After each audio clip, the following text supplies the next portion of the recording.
The scent of old paper and rain-soaked earth clung to him, a familiar perfume that was as much a part of his existence as the quiet hum of the library's archaic air conditioning. Cato wasn't a librarian nor a scholar. He was a bookmender, a dying art in a world obsessed with glowing screens.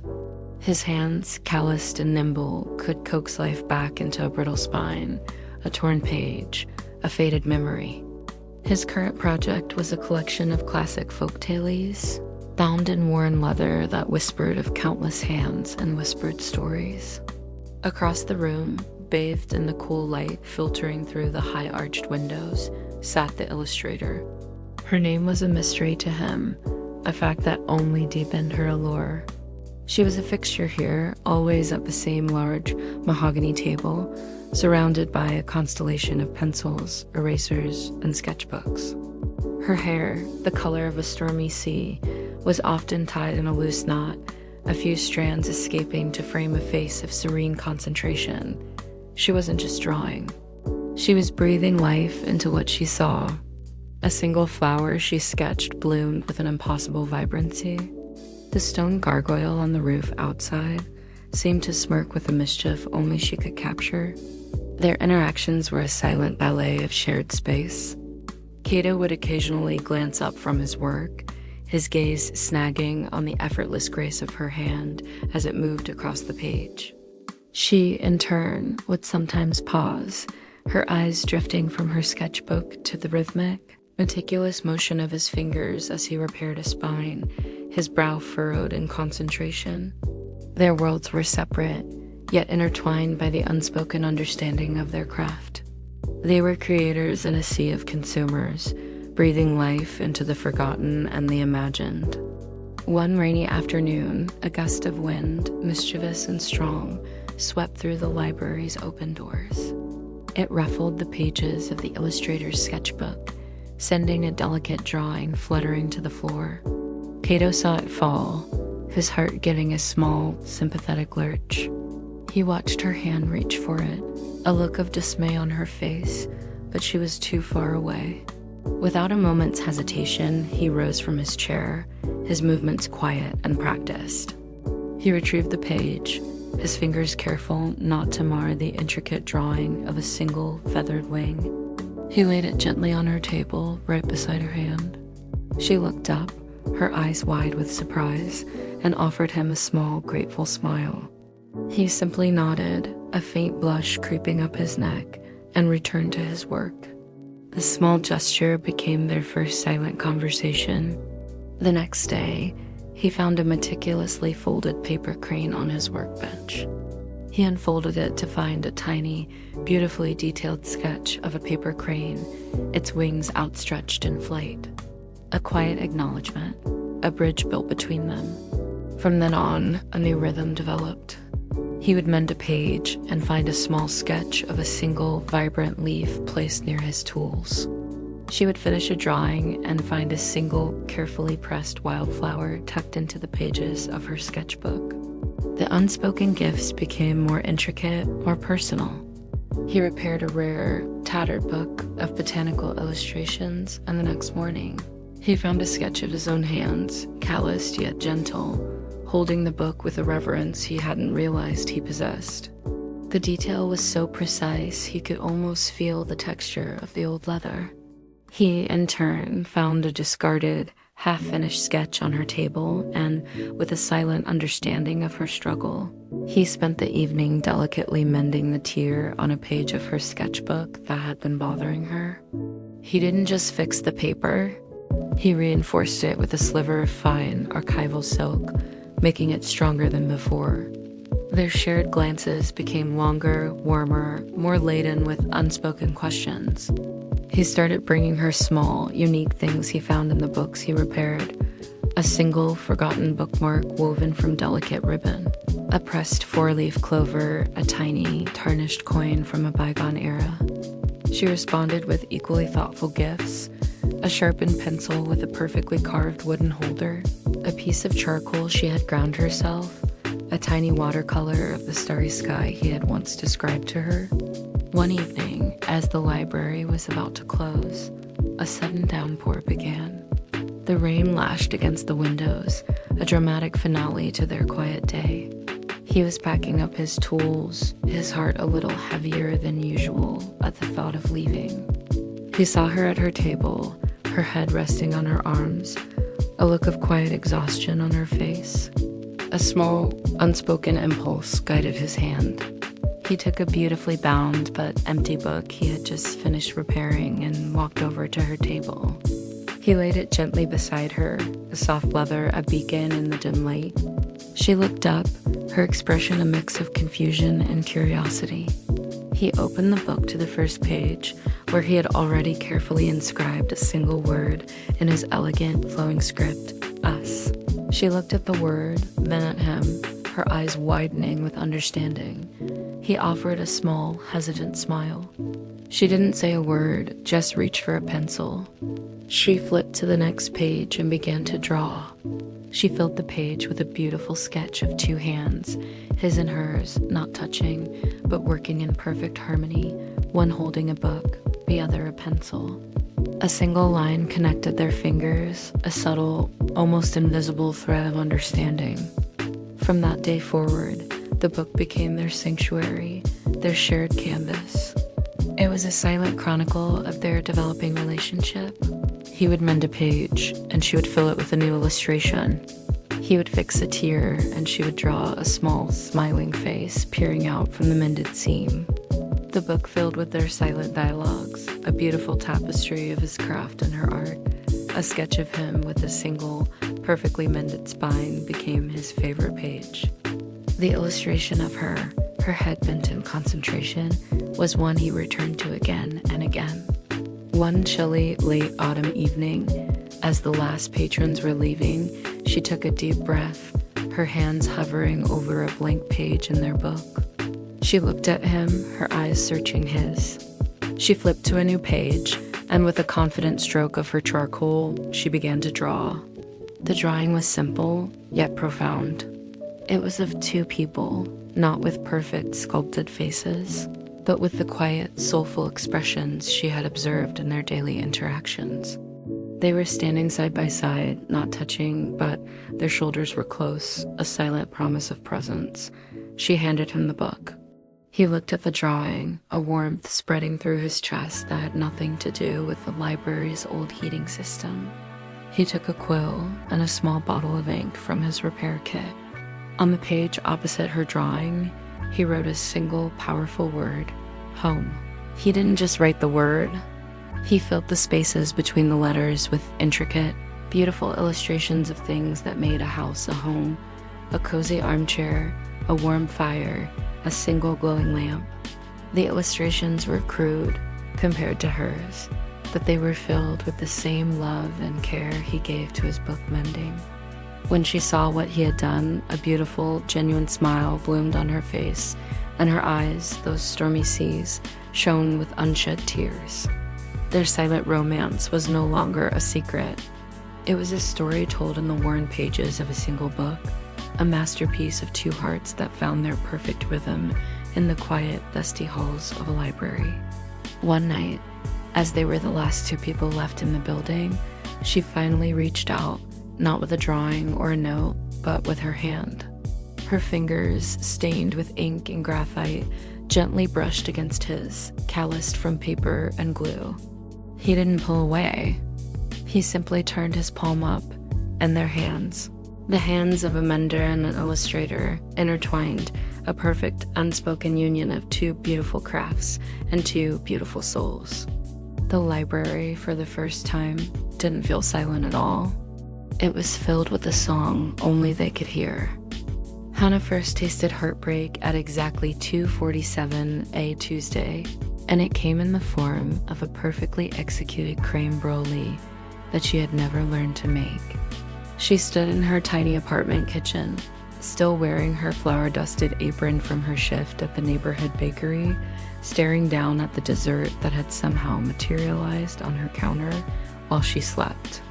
The caramelized sugar top cracked under her spoon with a satisfying snap that only came from precise temperature control and perfect timing.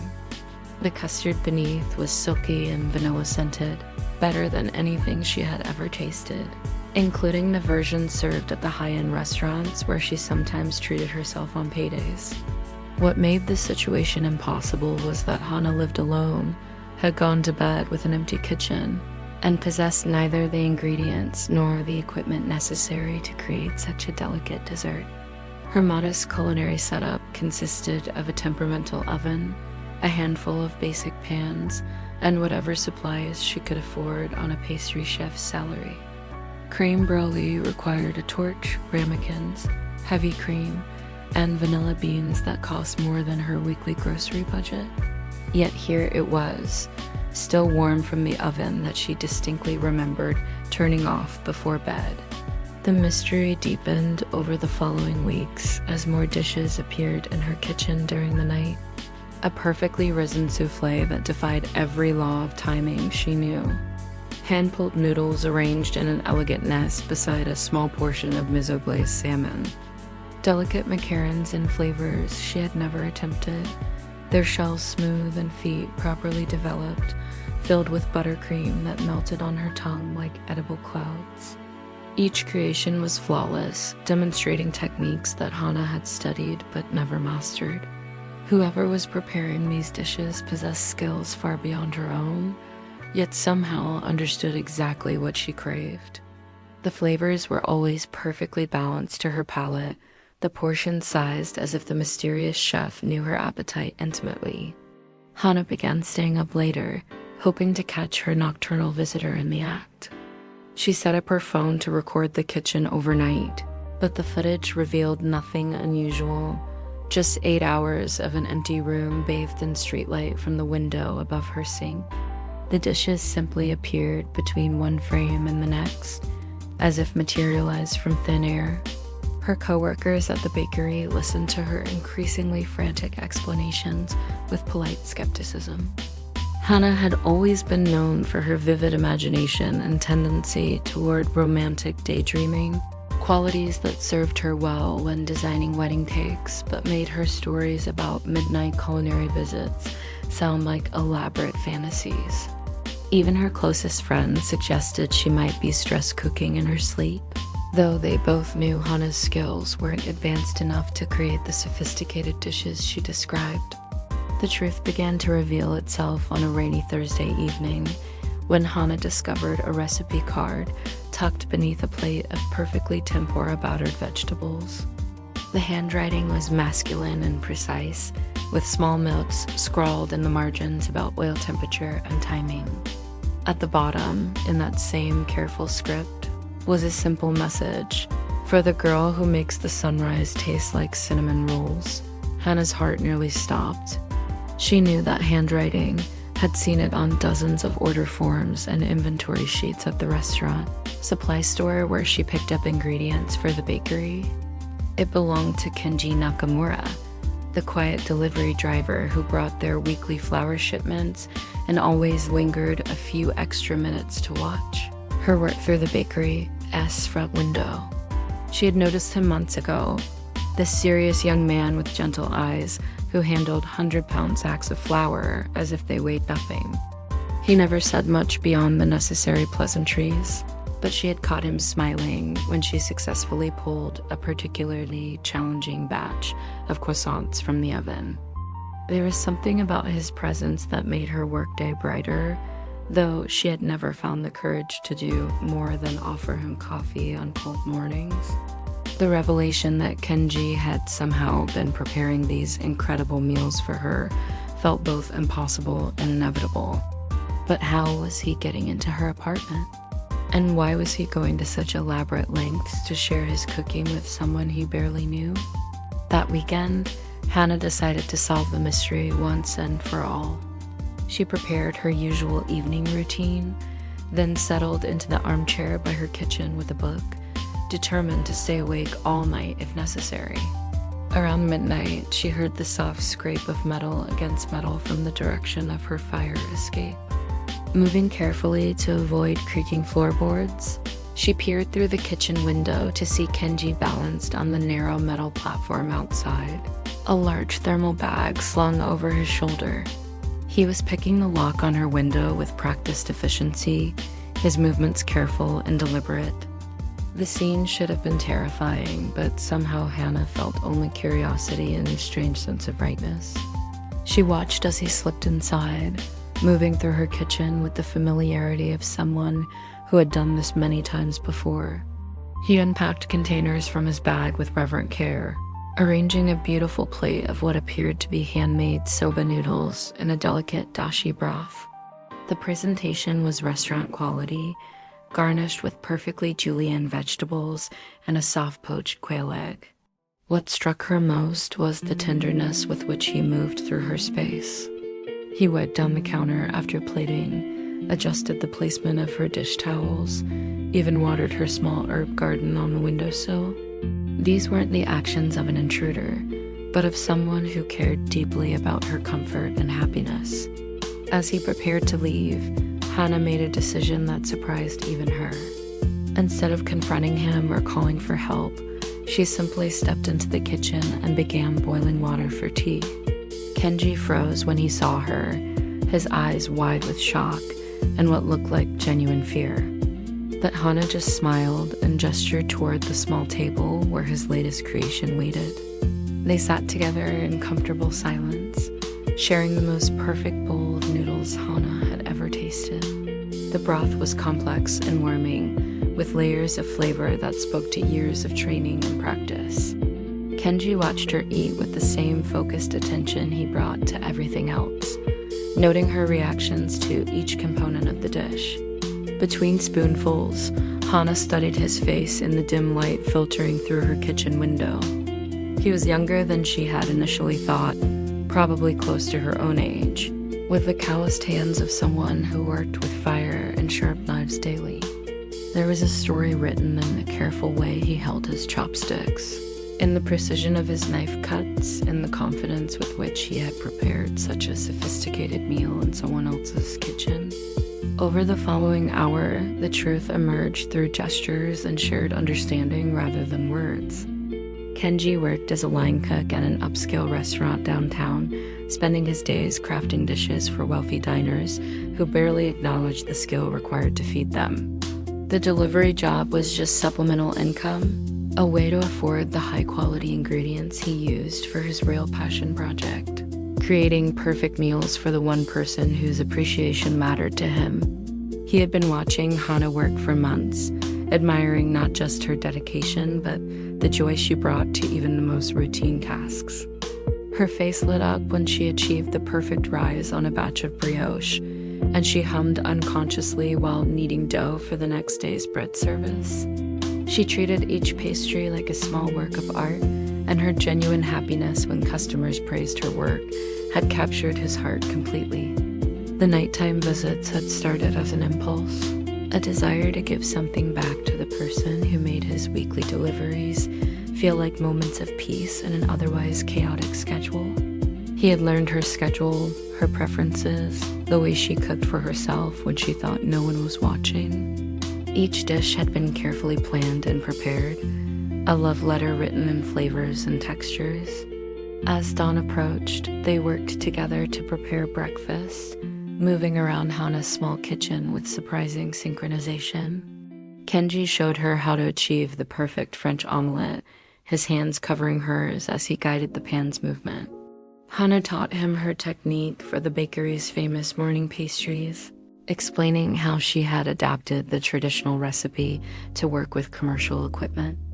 Their different culinary backgrounds created a beautiful complement. Where Hannah excelled at baking and precision work, Kenji brought knowledge of savory techniques and flavor combinations. Together, they created a breakfast that was better than either could have managed alone, a perfect fusion of their respective strengths. The morning light revealed something neither had expected. Kenji's thermal bag was filled not just with ingredients for that night's meal, but with carefully labeled containers of sauces, stocks, and preparations from previous visits. He had been building a pantry in her kitchen, gradually introducing elements that would allow her to recreate his dishes when he wasn't there. More touching still were the recipe cards he pulled from his jacket pocket, dozens of them written as careful handwriting. Each one detailed not just ingredients and techniques, but personal notes about why he had chosen that particular dish for her, what he had hoped to communicate through the combination of flavors and textures. As they sat together watching the sunrise paint her kitchen walls golden, Hana realized that what she had initially mistaken for an impossible mystery was actually the most elaborate and thoughtful courtship she had ever heard of. Kenji had been sharing the most intimate part of himself, his cooking, with her for months, building a relationship based on nourishment and care rather than words and promises. The recipe cards spread between them told the story of their connection better than any love letter could have. Each dish had been a chapter in a romance novel written in flavor profiles and cooking techniques, a gradual revelation of how well he had come to know her tastes and preferences.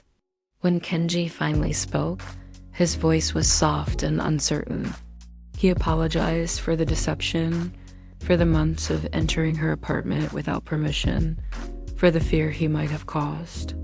But Hana stopped him with a gentle touch to his hand, understanding finally that some forms of love were too pure and perfect for conventional expression. They spent that Saturday cooking together properly for the first time, combining their skills to create a meal that celebrated both their talents. As they worked, Hana felt a sense of completeness she had never experienced before, as if she had found the missing ingredient that would make all her future recipes perfect. The mystery of the midnight meals had been solved, but in its place was something far more wonderful, a partnership built on mutual respect, shared passion, and the understanding that the best way to show love was through the daily act of nourishing someone else as body and soul. May discovered she had been painting the same person for 3 years before she ever met him. The realization struck her like lightning on a humid Tuesday afternoon as she stood in the university's art exhibition hall, staring at a charcoal sketch pinned to the critique board. The drawing showed a young man with gentle eyes and slightly messy hair, captured in the midst of what appeared to be deep concentration. Below it, written in careful handwriting, was the artist's name, Takeshi Yamamoto. Her hands trembled as she pulled out her phone and scrolled through hundreds of her own drawings and paintings stored in her digital portfolio. There he was, again and again, emerging from her subconscious onto canvas and paper in a dozen different mediums. Sometimes he was reading under cherry blossoms, sometimes walking through rain, sometimes simply existing in the quiet moments she painted when inspiration struck without warning. She had always assumed he was a product of her imagination, a cupboard of features her mind had assembled from countless faces glimpsed in passing. But here was proof that he was real, and somehow, impossibly, he had been drawing her too. May's heart hammered against her ribs as she examined Takeshi's other pieces displayed nearby.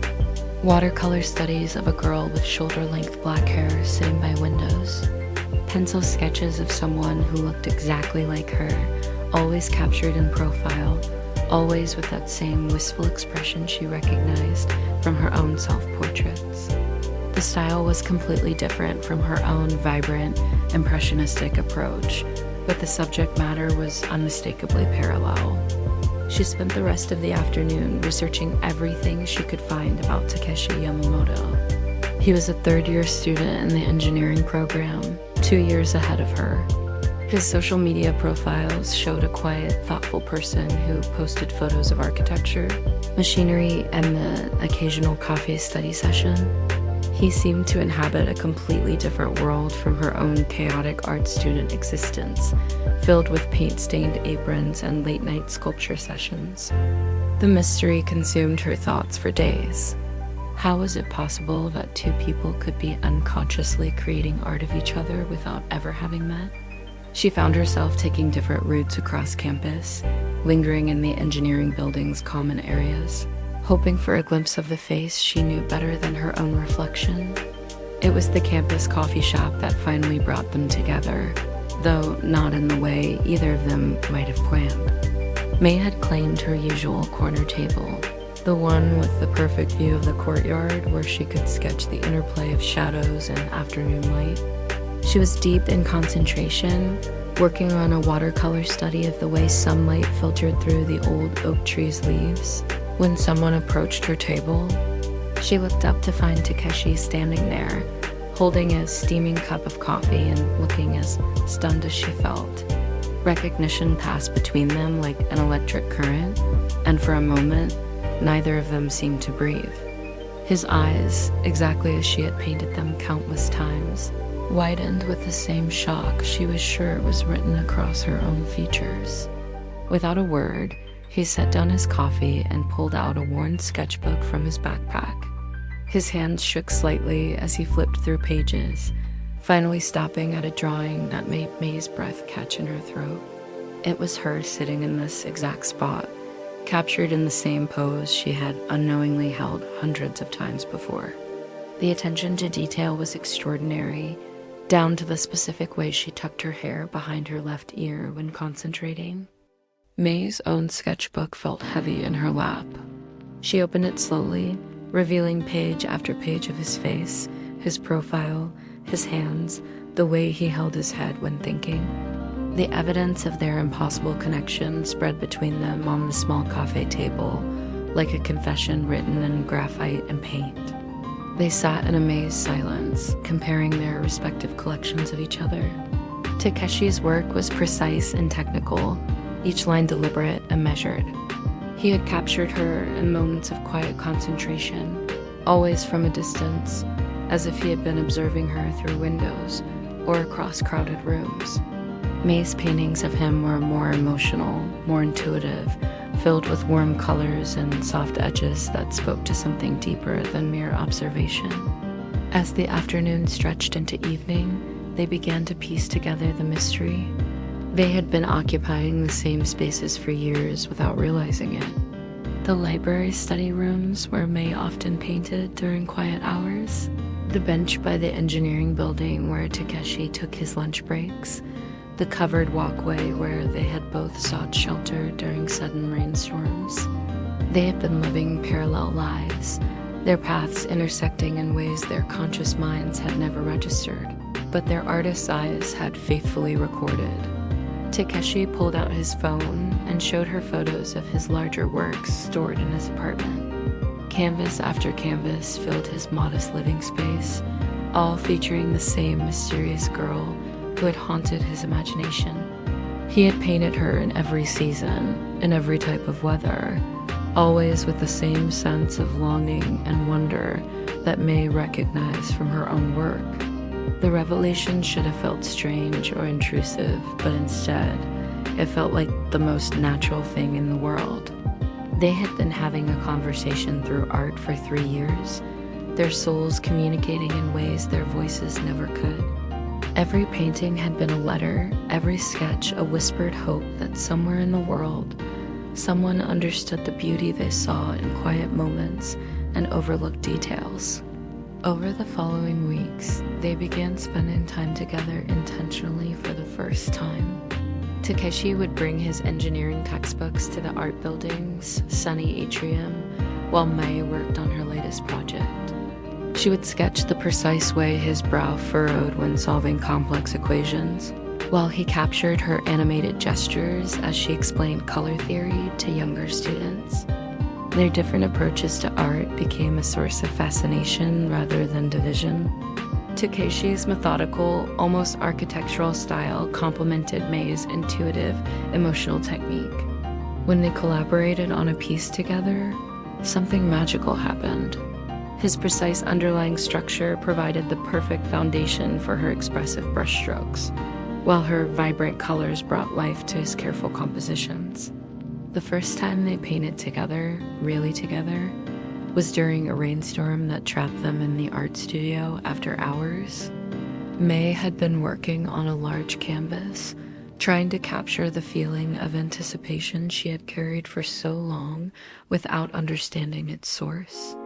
Takeshi sat nearby, supposedly working on a technical drawing for his structural engineering class, but she could see him watching her work with quiet fascination.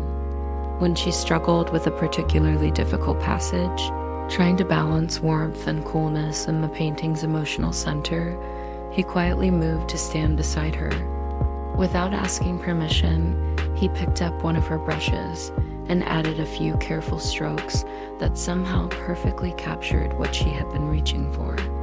The addition was subtle but transformative, and May realized that he understood her artistic vision better than she understood it herself.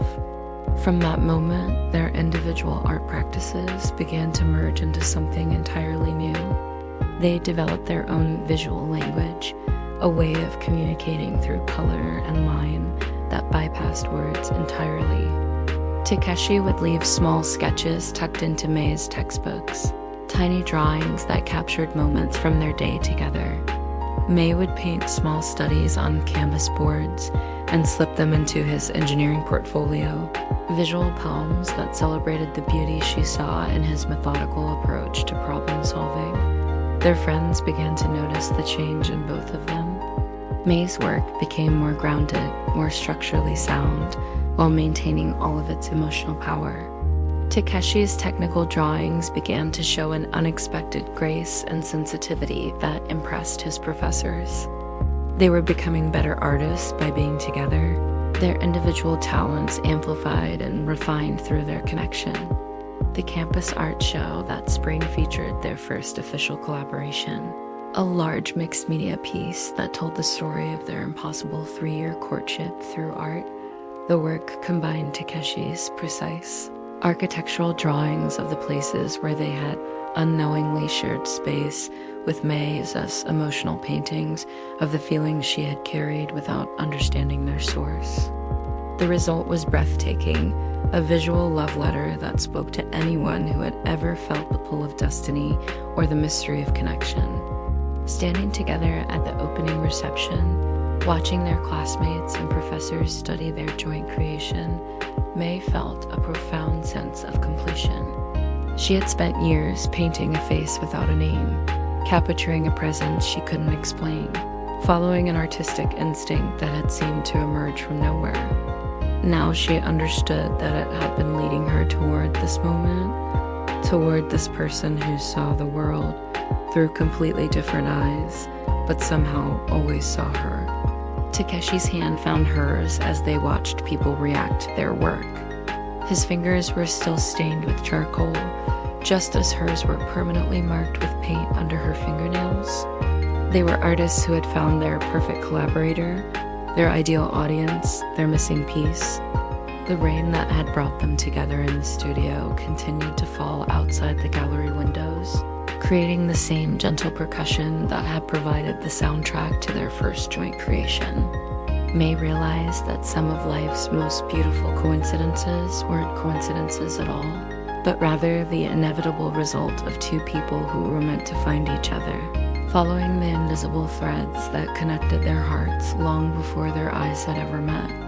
In the end, they had been creating a love story for 3 years without knowing it, one brushstroke and one careful line at a time. Now they could finally step into the painting together, no longer separated by the mystery of unknown faces, but united in the certainty that art had been preparing them for each other all along.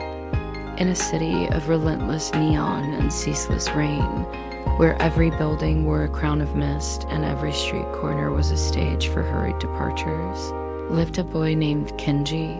His life was a symphony of silence, not because he was mute, but because he was a Kishin. This was a rare genetic quirk, a condition that rendered him unable to hear anything other than the rhythmic, unique sound of a person's life force, their hado. Each hado was a melody, a heartbeat, a whisper of existence. For most, the hado was a quiet, steady beat, a predictable rhythm. But for Kenji, the world was a cacophony of these silent songs, 1,000 drums beating in 1,000 different tempos, and he walked through it with his head down, headphones on, a personal shield against the overwhelming noise of humanity. Then, one rainy Tuesday, he heard a new melody. It wasn't loud or overpowering, but it was unlike anything he had ever heard before. It was a clear, gentle chime, like the sound of wind chimes made of crystal, accompanied by the soft, steady rhythm of falling cherry blossoms. It was a beautiful, ethereal song, and it belonged to a girl with an umbrella of pale pink and a shy smile. He saw her from across the street, a small island of serenity in the chaotic sea of the city. He didn't know her name or where she was going, but her hado was a siren's call to his soul, a melody that promised quiet and peace. He found himself, for the first time in his life, drawn to a person's song rather than repelled by it. He began to follow her, not in a creepy way, but like a silent, unseen shadow, a music connoisseur captivated by a new artist.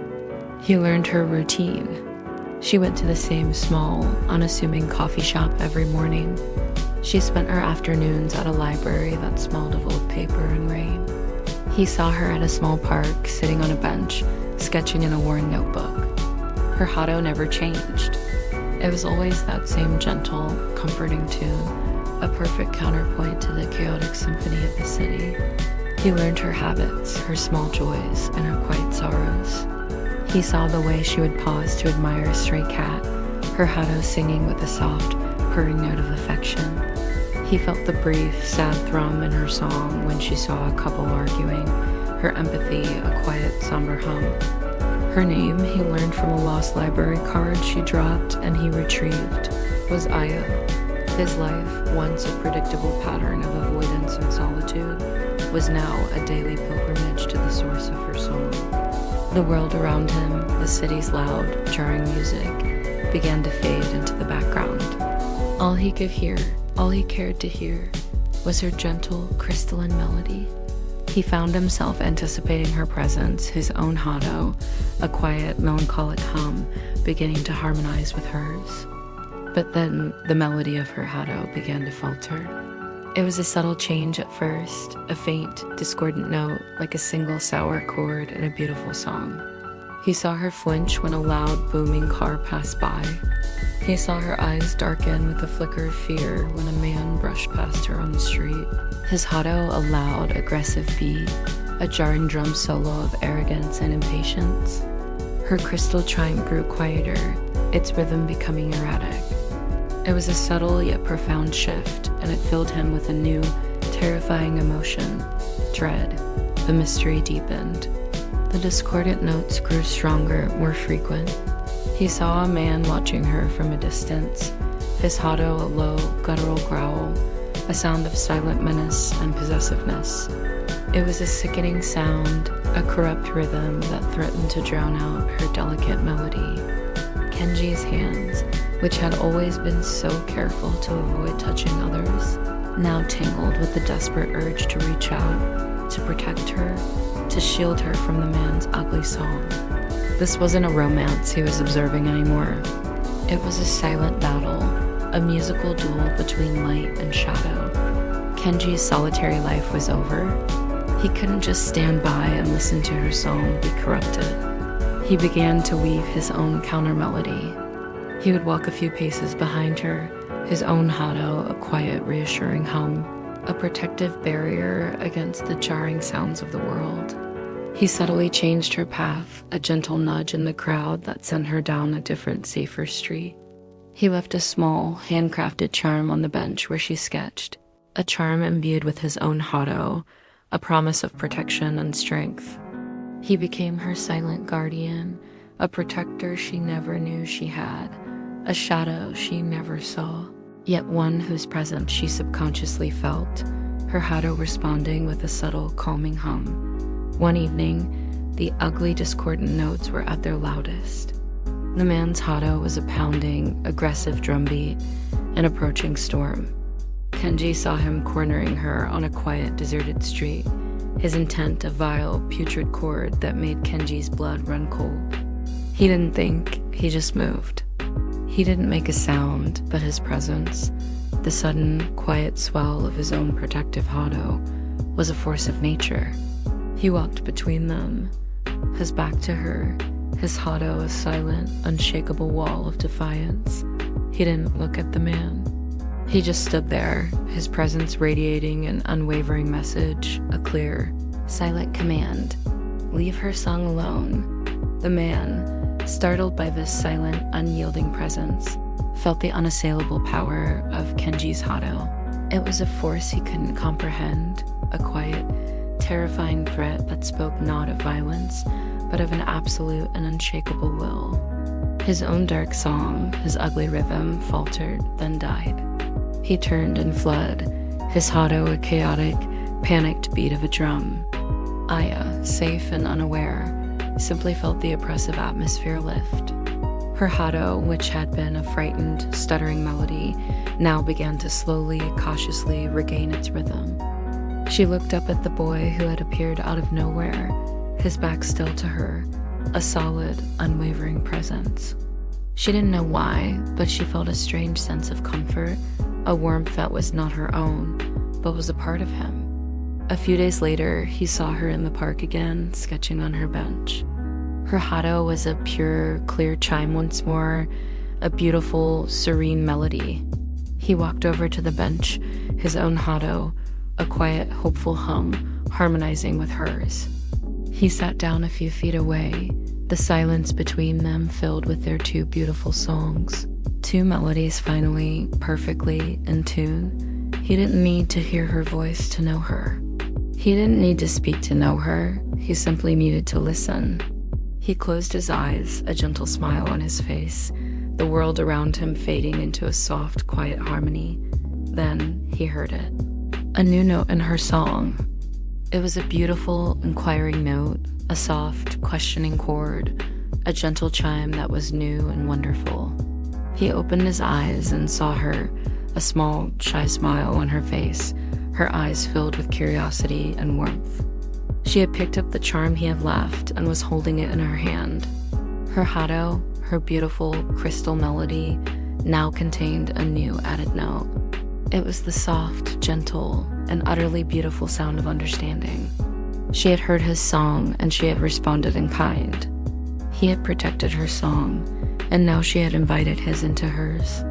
The once solitary melody of his life was now part of a beautiful duet. He was Acacian and she was his symphony.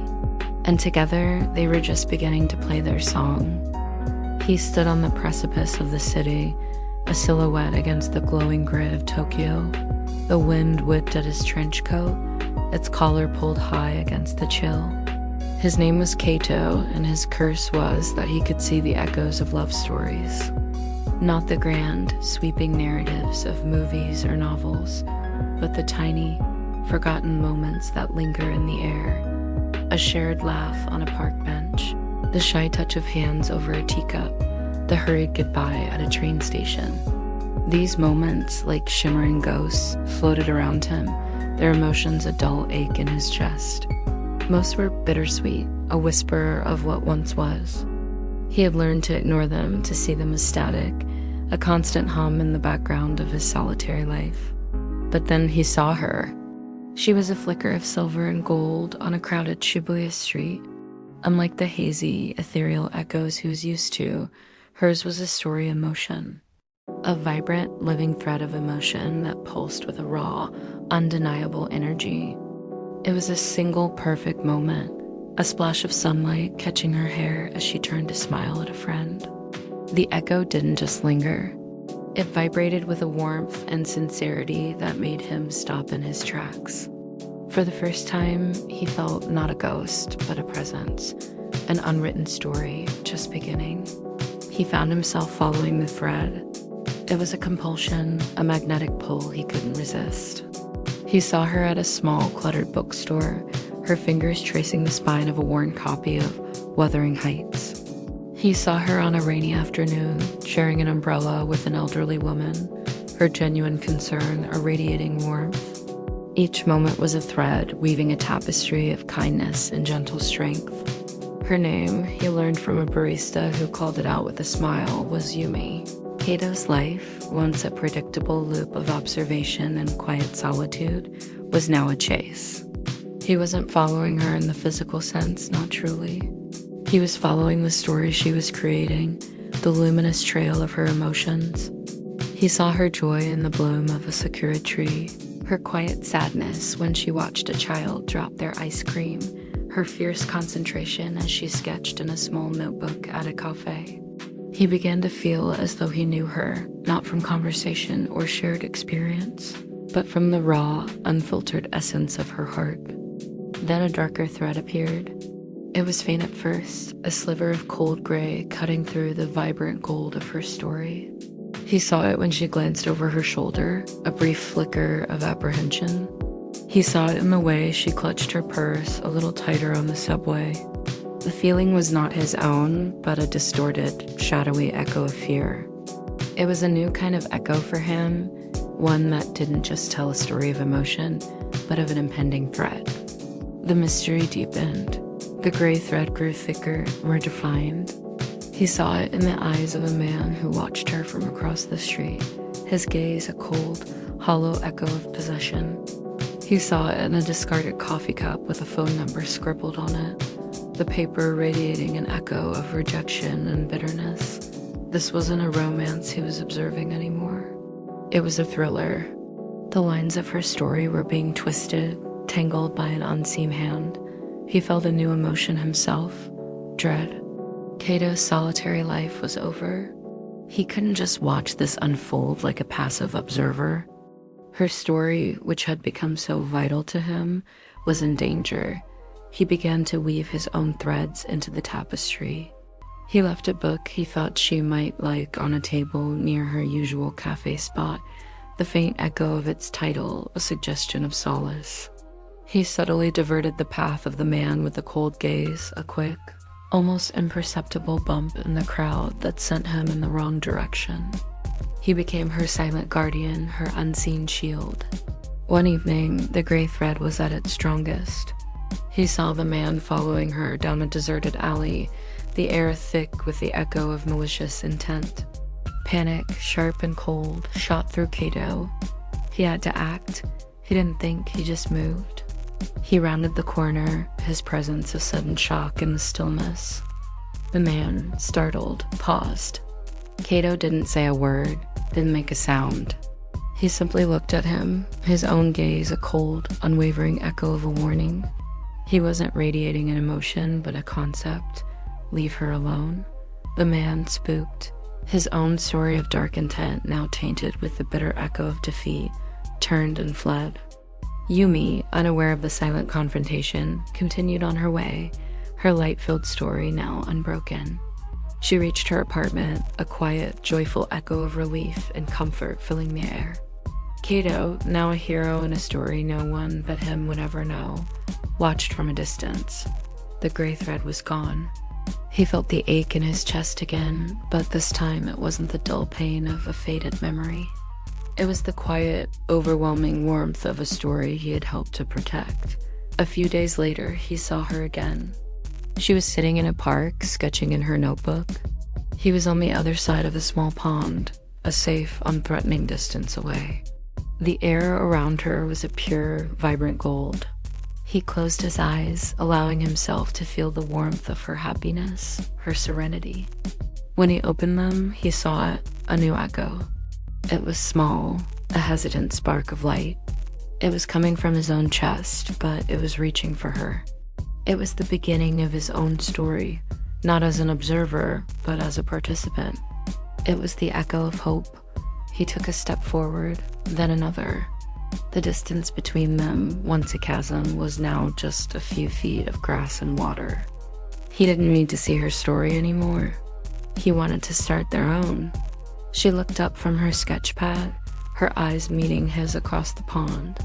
A tiny new thread of light sparked between them, a shared moment of curiosity and quiet understanding. The wind, which had once whipped at his coat, now carried the soft, gentle echo of a new beginning.